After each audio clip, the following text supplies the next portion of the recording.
Hey everyone, it's Marco here, and it's not often I read about a new city building game that just seems too good to be true. This upcoming city building sim has some very ambitious features, the most notable being the 1-to-1 scale of all the buildings and infrastructures, making everything feel life-size, all set on these maps that might just be the biggest ones we've ever seen. This, my friends, is City Masterplan, and judging from the look of the game from this trailer, we finally might be seeing some actual competition in the city building genre, especially for fans of Cities Skylines. And even though it just looks incredible, without a set release date and PC specs so high it looks like a Cypress Hill concert, I'm being very cautious. So in this video, I'll be breaking down City Masterplan and seeing what it's all about, and to see if it's worth adding to your radar or not. So let's begin. So what do you actually do in the game? Well, judging by the generic description on Steam, it seems very similar to other modern city builders out there. You know, starting from nothing, building roads, homes, and services to satisfy your citizens, and essentially trying to build up your own metropolis. If you've played any recent city builder, well, you're gonna feel right at home here. However, there's one main feature we're all interested in, and that's that commitment to its 1-to-1 scale. See, in most city building games, a stadium might be the same size as like 4 houses, making the scale feel a bit more abstract. But with City Masterplan, it's leaning heavily into the realism aspect. This means that every asset, from residential duplexes to massive industrial refineries, occupy its real-world physical footprint. Why does this matter? Well, it's going to be changing the geometry and strategy of your city building process. You can no longer cheat your way out of having nifty little side roads or just making buildings smaller than they really are. You have to account for the literal physics of space, and that seems very interesting to me. For example, this might create a logistics-first gameplay loop where the distance between a citizen's home and their workspace is a genuine hurdle. However, it's not just that, as the game is adding some other elements to keep the city building enthusiasts happy. As we all know, roads play a fundamental role in any city builder. When I close my eyes, I can still see the red and orange meshes of traffic from playing Cities Skylines. It still haunts me to this day, so hopefully it won't be the same here. One feature this game is bringing to the table is flexible road construction tools. Big whoop. I'm pretty sure 90% of all modern city building games allow you to build curved roads or elevated bridges, but hey, at least it's good to know we'll be getting that flexibility. There's nothing sadder than having a quiet village in the middle of nowhere, only to have 90-degree roads as far as the eye can see. And when it comes to managing the traffic, they also mention macro layouts and traffic channeling.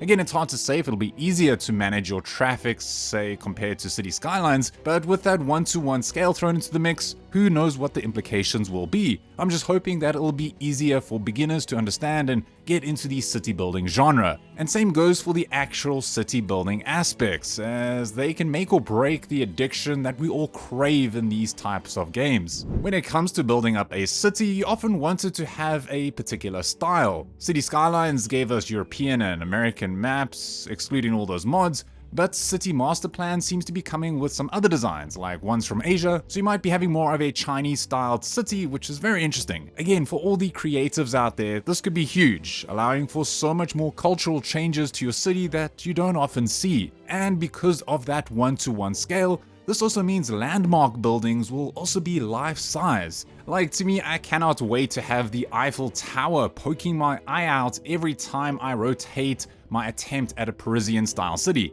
And don't even get me started with a Dubai replica. Another feature they've mentioned is that the game will include a massive high-quality architectural asset library, as well as making use of advanced procedural generation technology for dynamic combinations.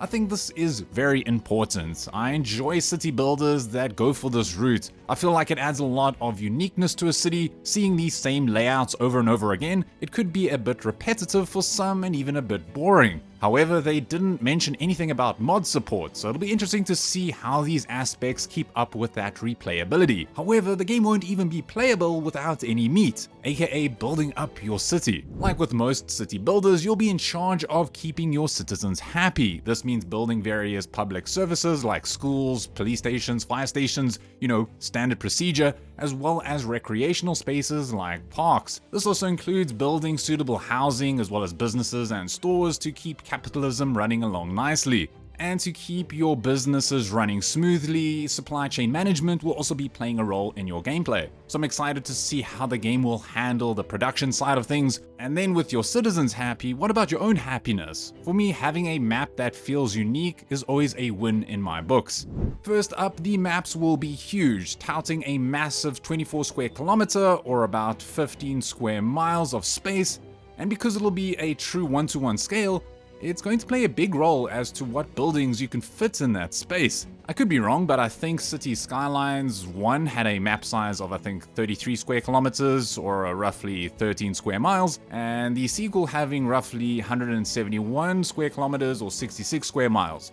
So this is quite a big leap in terms of playable area. Then moving on to the terrain side of things, it looks like you won't be tied down by the landscape cards you've been given. Instead of just having a simple background aesthetic, terrain editing tools will be a foundational gameplay element too. For example, you'll be able to, say, carve out complex water canals for ferrying your goods or citizens, or maybe build up a massive mountain next to a luxurious beach to recreate Cape Town, the most majestic city in South Africa. Sure, other city building games have this already, but we might be seeing terraforming playing a bigger role in your city management. Will it directly impact how you manage your city? Who knows, but it's good to see the creative players getting some attention.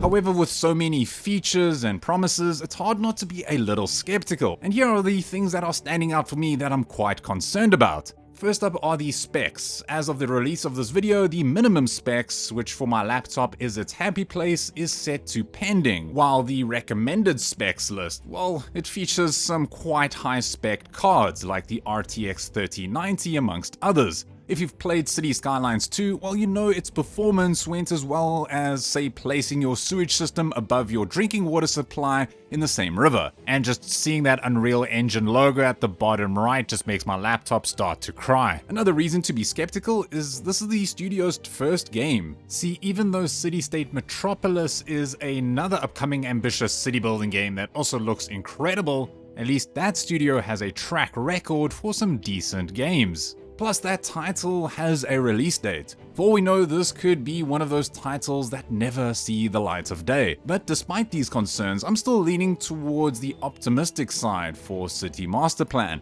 Even if it's a lag fest or even if its release date never changes, there's still one thing that won't change: making the devs behind Cities Skylines realize that they are finally getting some competition and it might be time to pull their socks up. Seeing both City-State Metropolis and now City Masterplan gives me hope that we are entering an age where we might start seeing more modern city building sims pop up. Before Cities Skylines, SimCity was top dog, and now, who knows who it'll be.